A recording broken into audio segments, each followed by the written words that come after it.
मैं कुछ हार्मोन्स के बारे में बताऊं।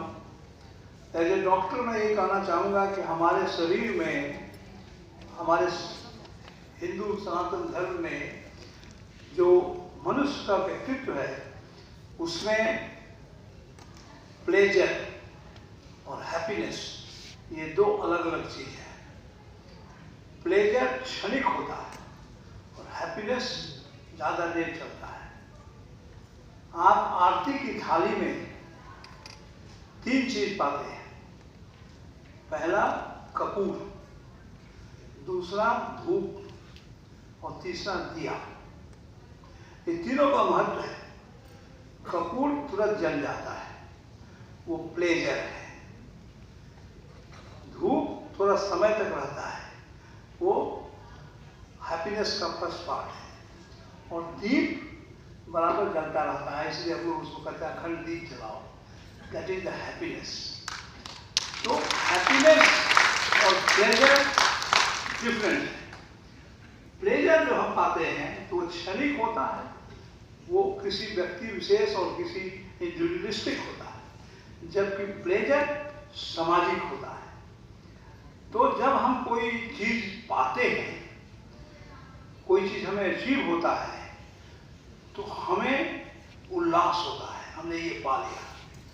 और वो उल्लास के लिए जो हार्मोन रिलीज होता है हमारे शरीर में, उसको हम सीरोटोनिन कहते हैं। और एक बार जब हम सीरोटोनिन पा लिए, हमको बहुत अच्छा लगा, तो उसके बाद उसको फिर से प्राप्ति के लिए हम कोशिश करना शुरू करते हैं। And then another hormone is release, that's known as dopamine. Dopamine is hormone of addiction. जैसे आपने 2 रोटी खा करके आपका पेट भर जाता है, 4 रोटी खाए, 6 रोटी खाए, 8 रोटी खाए, तो आपका डोपामाइन का लेवल वो हो गया। जिस दिन आपको 3 रोटी मिलेगा खाने को, आपको संतुष्टि नहीं मिलेगी। तो जब हम कोई चीज अचीव करते हैं, उल्लास सब में होता है, फिर अचीव करने की आदत होती है, तो that is dopamine, hormone of addiction. Then comes the hormone of intimacy, that is oxytocin, जो हमें इंटीमेसी के समय में मिलता है। बेस्ट हार्मोन है। Maximum oxytocin is secreted in mothers who are bearing the child. उस वक्त मैक्सिमम ऑक्सीटोसिन सिक्रेट होता है। एंड जब हम थक जाते हैं, जब हम स्ट्रेस में होते हैं, उस वक्त एक हार्मोन हमारे शरीर में है, उसका नाम है एंडोर्फिन। तो if you want to remember it, it's like dose, DOSE, dopamine, oxytocin, serotonin and endorphin. ये चारों हार्मोन हमारे समाज का पिलर है, जो हमें हैप्पीनेस देता है, किसी चीज को प्राप्त करने का उल्लास देता है, और इसी में हमें एडिक्शन भी होता है। तो जब हम शराब का नशा करते हैं, गुटखा का नशा करते हैं, भांग का नशा करते हैं, ड्रग्स का नशा करते हैं, तो एक समय आता है जबकि आपके शरीर में डोपामिन की संख्या इतनी बढ़ जाती है कि जब वो कमने लगता है, तो आपको सिगरेट पीने का, फिर से स्नैक लेने का, या फिर से कुछ शराब पीने की आदत पड़ जाती है। रवि भी सचिन भाई ने बहुत अच्छी बात कही कि एक शराब पीने वालों ने कहा कि शराब पीना छोड़ना सबसे आसान है, क्योंकि मैंने बहुतों बार छोड़ा है। मीन्स कि वो छोड़ देता है, लेकिन फिर कोई समय आता है कि फिर पी लेता है, फिर उसको आदत पड़ जाती है। तो ये डोपामिन का जो लेवल है, इसको कैसे कम किया जाए? तो आप राजयोग के बारे में जानते हो। मेडिटेशन जब हम करते हैं, तो एक समय हम उस स्थिति में आते हैं जब हमारा हार्मोन का जो इक्विलिब्रियम है वो चेंज होता है। And if you keep on taking that particular situation, coming in that situation, तो आपका डोपामिन का लेवल घटेगा और सीरोटोनिन का लेवल बढ़ेगा। नहीं तो होता क्या है कि जब डोपामिन का लेवल बढ़ना शुरू हो गया, तो ब्रेन एक समय में ऐसा सिचुएशन में आ जाता है, वो सीरोटोनिन सीक्रेट ही नहीं करता है, एंड अल्टीमेटली आप डिप्रेस हो जाते हो।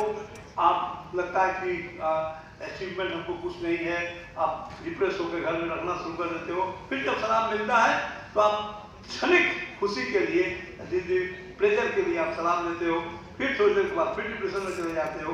जिस तरह चीज होती है, मेडिटेशन से मुझे यही फायदा है कि वो जो हार्मोनल डिसबैलेंस है उसको मेडिटेशन में एक समय ऐसा आता है जब भी हम उसको न्यूट्रलाइज कर सकते हैं। इसका एक सिंपल एग्जाम्पल है कि जब किसी पेशेंट को सिजोफ्रेनिया होता है, दैट इज ब्रेन में पागल ऐसा हो जाता है, सिजोफ्रेनिक स्टेटस होता है, जब उसके ब्रेन सेल्स बहुत ज़्यादा एक्टिव हो जाते हैं, उस वक्त अगर हम आर्टिफिशियल एपिलेप्सी उसमें प्रोड्यूस करते हैं तो उसका सिजोफ्रेनिया खत्म हो जाता है। मीन्स एट दैट टाइम अगर हम एपिलेप्सी आर्टिफिशियल एपिलेप्सी बना दें तो सिजोफ्रेनिक सिस्टम खत्म हो जाता है। इसीलिए हम लोग जो व्यक्ति पागल होता है उसको इलेक्ट्रिक शॉक देते हैं, and that electric shock is nothing but the artificial epileptic attacks.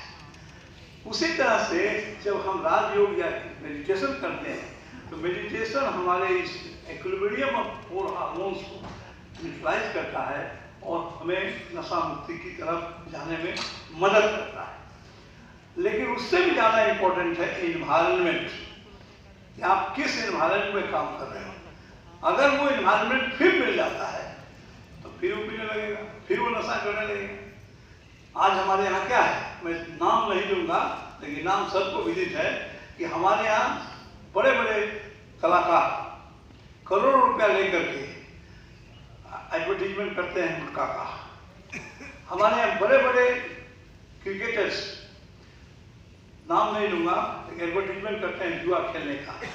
आज जो IPL में जुआ चल रहा है, जो भी चल रहा है, ये जुआ क्या है, इससे टाइप ऑफ नशा, और उसको भी जब आप करने लगते हैं तो करते हैं। इसीलिए आप देखते होंगे कि बहुत से मोबाइल में जो ऐप्स आते हैं उस पर लिखा है it can cause you addiction, then increase the dopamine level. एक छोटा बच्चा आपके यहाँ जो करता है वो एडिक्शन से इन्वॉल्व हो जाता है, उसको डोपामाइन लेवल उसका इतना हो जाता है कि बिना मोबाइल का वो रह ही नहीं सकता। इसीलिए किसी ने कहा है कि आज के दिन हमारे घर के बगल का मैदान खाली पड़ा है, लगता है मोबाइल ने बच्चों का गेम चला दिया है। तो ये हमारे मोबाइल का एडिक्शन का जो असर होता है, जो डोपामाइन लेवल बढ़ता है, तो मैं समझता हूँ कि इस जो अभियान चल रहा है हमारे भारत सरकार का, और जो बिहार सरकार के बिहार में आज हम इसका शुरुआत किए हैं, इसके लिए मैं सबों को जो भी इसमें इन्वॉल्व हैं, तुम्हारे तो अग्रणी हैं, सबों को मैं शुभकामनाएं देता हूं कि आप इसमें लगे। और ये वन डे बिजनेस नहीं है, it has to be repeated, it has to be read and find out कि जो आदमी छोड़ा है फिर से तो नहीं लेना शुरू किया है, और अगर लेना शुरू किया है तो क्या कारण है, फिर उसको वो एनवायरनमेंट मिल रहा है नहीं मिल रहा है। और इसमें टू बी वेरी फ्रैंक, जैसा कि कहा गया 3M, money, man and muscle, ये तीनों से लड़ने के लिए हमें अपनी तरफ से अपना माइंड, अपना मेडिटेशन और अपने मैन पावर को बढ़ा करके हम उसको काउंटर कर सकते हैं। बहुत बहुत धन्यवाद मुझे समय देने के लिए।